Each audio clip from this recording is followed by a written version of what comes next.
If this video showed up for you, it's because this story is going to move you and give you chills. So go ahead and subscribe to the channel if you like this kind of story and comment which city you're watching from. The wind didn't just blow through the Blackwood forest, it screamed. It was a sound that tore through the heavy silence of the winter night, carrying with it a biting chill that settled deep in the bones. The temperature had plummeted to 10 degrees below zero, turning the towering pines into frozen sentinels watching over a nightmare.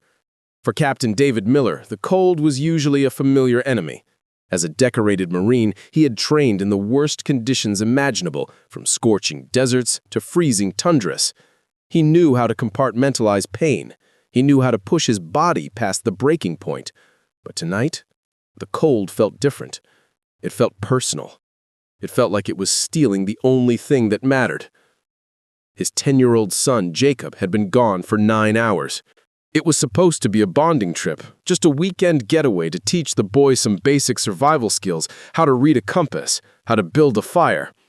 David remembered the smile on Jacob's face that morning, the gap-toothed grin as he hoisted his small backpack, trying to look as tough as his father.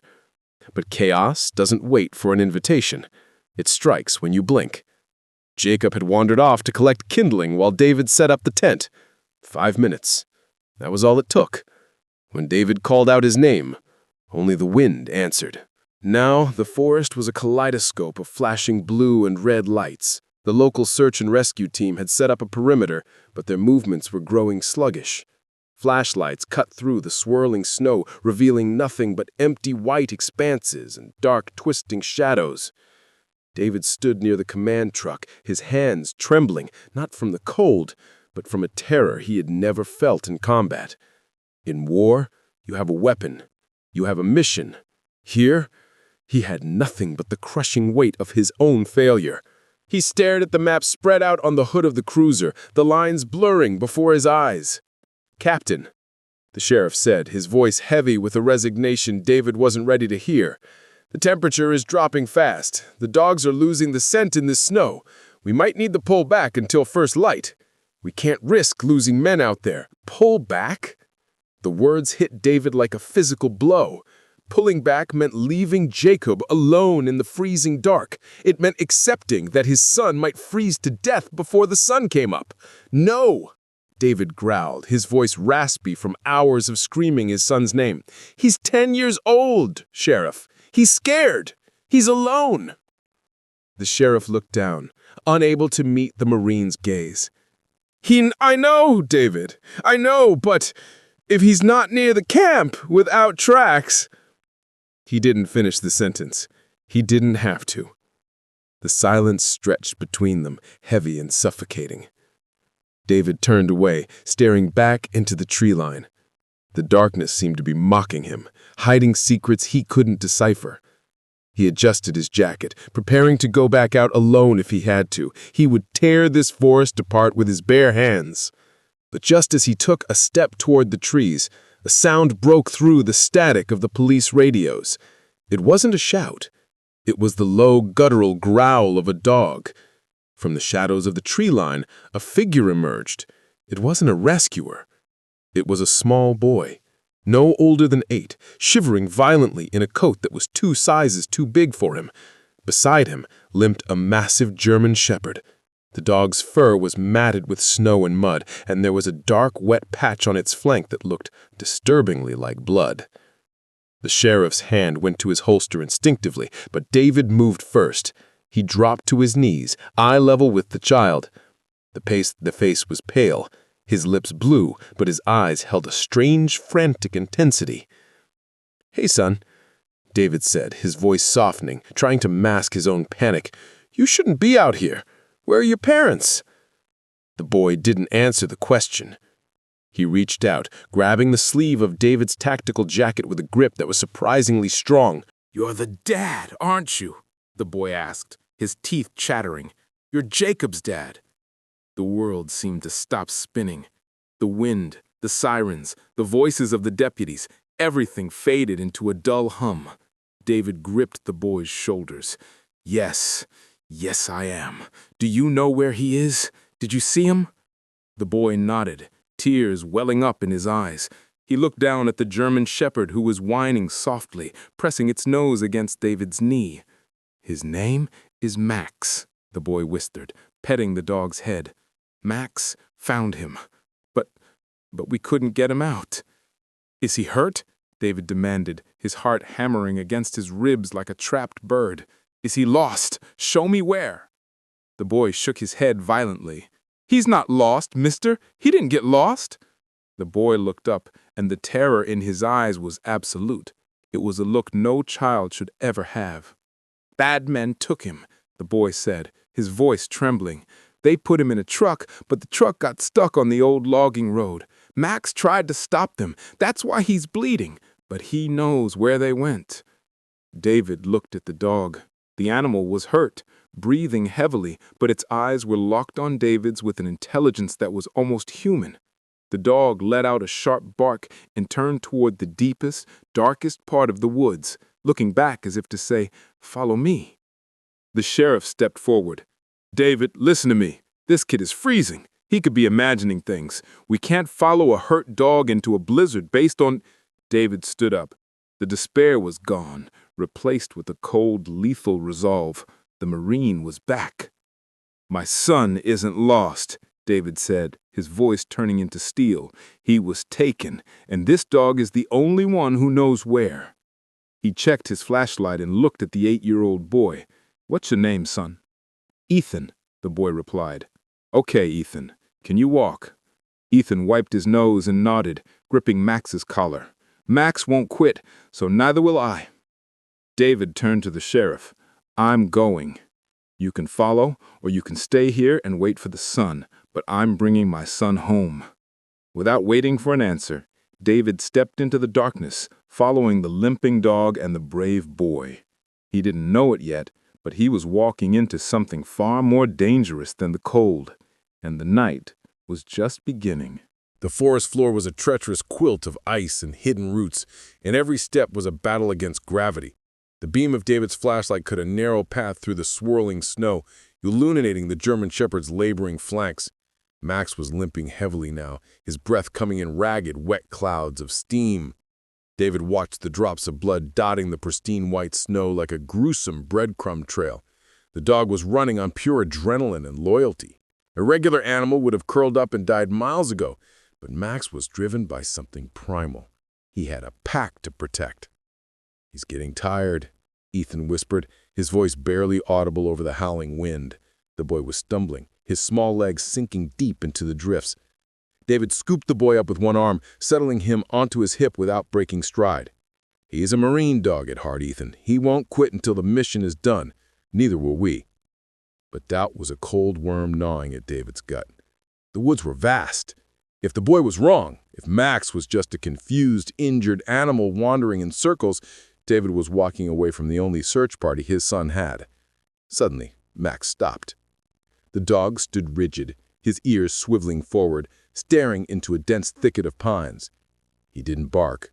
He let out a low, vibrating growl that David felt more than heard. It was a warning. David killed the flashlight instantly. The darkness crashed in on them, absolute and suffocating. "Quiet!" David breathed into Ethan's ear. In the distance, through the skeletal branches of the trees, a faint orange glow flickered. It wasn't a campfire. It was steady, electric light spilling from a structure hidden deep in the ravine. As his eyes adjusted, he made out the shape. It was an old maintenance shed, a relic from the logging days, rusted and forgotten by the world. A pickup truck was parked haphazardly near the entrance, its engine ticking as it cooled. "That's the truck!" Ethan hissed, his grip tightening on David's jacket. "That's where they put him!" David set the boy down behind a large oak tree. "Ethan, listen to me. You stay here with Max. Do not move. Do not make a sound. If I don't come back in 10 minutes, you run back the way we came. Do you understand?" Ethan looked at the shed, then at David. "But Max wants to help." "Max has done his job," David said, looking at the dog. The shepherd was trembling, staring into the door of the shed with intense focus. "Now let me do mine." David moved toward the shed, blending into the shadows.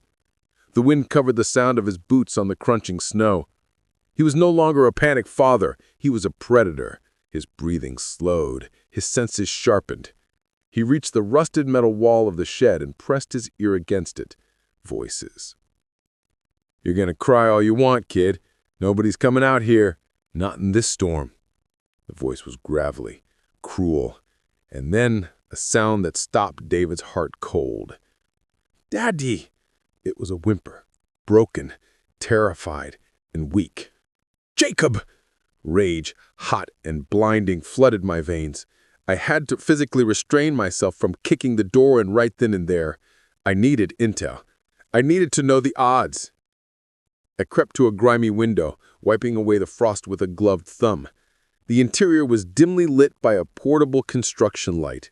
The shadows stretched long and distorted. In the center of the room, tied to a wooden support beam with zip ties, was Jacob.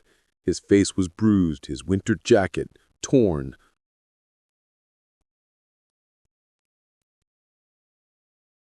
The other man was sitting on a crate near Jacob, sharpening a knife with slow, rhythmic strokes.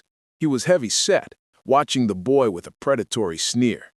"You think your daddy's got money?" the heavy-set man taunted, leaning in close to Jacob's face. "Or maybe we just keep you for a while. You remind me of—" David didn't wait to hear the rest. The assessment was done. 2 tangos, one armed with a firearm, one with a blade. Hostage in immediate proximity. He looked around for a weapon. He found a heavy iron crowbar leaning against the pile of scrap metal near the door. It wasn't an M4 carbine, but in the hands of a desperate father, it would do. He gripped the cold steel, his knuckles turning white. He shifted his weight, preparing to breach.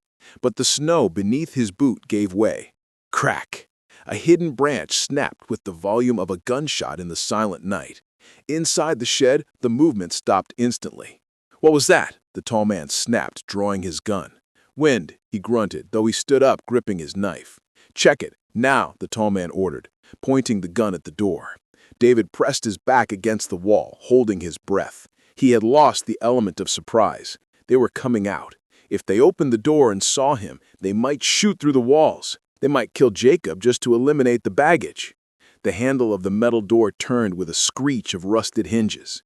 David tensed, raising the crowbar. He would have 1 second, one swing. But before the door could open fully, a blur of fur and muscle exploded from the darkness. Max. The dog hadn't stayed behind. He had crawled on his belly through the snow, silent as a ghost, flanking the shed. And now he launched himself with a roar that sounded like it came from the depths of hell. "What the?" he screamed at the man in the doorway. Max hit the heavy-set man in the chest, knocking him backward into the room. The knife skittered across the concrete floor. "Max!" Jacob screamed from inside. "Damn mutt!" the tall man shouted, raising his pistol, aiming at the dog who was snarling and snapping at the fallen man's throat. David didn't hesitate. He used the chaos. He kicked the door wide open, the metal slamming against the wall with a deafening clang, and stepped into the light. The tall man spun around, the gun swinging toward David. David looked into the gunman's eyes and saw fear.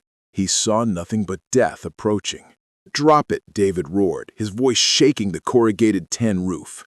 But the man didn't drop it. His finger tightened on the trigger. The explosion of the gunshot was deafening in the confined space. Time seemed to fracture. David felt the heat of the bullet sear past his ear, embedding itself in the wooden frame behind him with a spray of splinters. He didn't flinch. He didn't blink. He used the millisecond of the shooter's recoil to close the distance. With a roar that was more animal than human, David swung the crowbar. He didn't aim for the head. He aimed for the weapon. The steel bar connected with the tall man's wrist with a sickening crunch. The gun clattered to the floor, sliding into the shadows. The man howled, clutching his shattered arm, but David didn't stop. He slammed his shoulder into the man's chest, driving him into the wall. They crashed onto a pile of old crates, dust and sawdust exploding into the air. Meanwhile, the heavy-set man had scrambled to his feet. He grabbed the fallen knife, his eyes wild. He wasn't looking at David, he was looking at Jacob, who was screaming, unable to move, still tied to the beam. "Get back!" the man yelled, lunging toward the boy to use him as a shield. "No!" David screamed, struggling to break free from the tall man who was clawing at his face. But the knife never reached Jacob. Max, bleeding and exhausted, summoned a final impossible reserve of strength. He didn't run. He launched himself through the air like a missile. He clamped his jaws onto the heavy-set man's forearm, the one holding the blade. The man shrieked, flailing wildly, "Get it off! Get it off!" In the chaos, the gun, which had been kicked across the floor, slid near the man's free hand. He reached for it, panic overriding pain. He pointed it blindly, not at the dog, but toward the corner where Jacob was tied. His finger twitched. Bang! But the bullet didn't hit Jacob. At the last possible second, Max had yanked the man's arm, twisting his body to put himself between the weapon and the boy. The bullet grazed the dog's shoulder, a streak of red on his dark fur, before burying itself in the floor. The dog yelped, a high-pitched sound that broke David's heart, but he didn't let go. That was enough.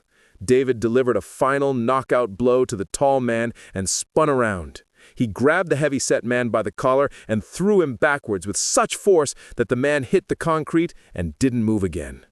Silence rushed back into the room, heavy and ringing. The smell of gunpowder and old dust choked the air. "Dad?" The voice was small, trembling. David dropped the crowbar. He fell to his knees in front of the beam, his hands shaking so badly he could barely grip the zip ties. As soon as his hands were free, Jacob collapsed into his father's chest, sobbing uncontrollably. David wrapped his arms around his son, burying his face in the boy's dirty, tear-streaked hair. He held him tight enough to fuse their bones together, rocking him back and forth. I thought you weren't coming," Jacob choked out. "I will always come for you," David whispered, tears cutting tracks through the grime on his face. A soft whine came from the floor. Jacob pulled back, wiping his eyes. "Max? Is Max okay?" David turned. The German shepherd was lying on his side, breathing shallowly. The blood on his flank was bright against the gray floor. But sitting next to the dog's head, holding his paw, was Ethan. The little boy had entered during the fight, unnoticed, brave beyond measure.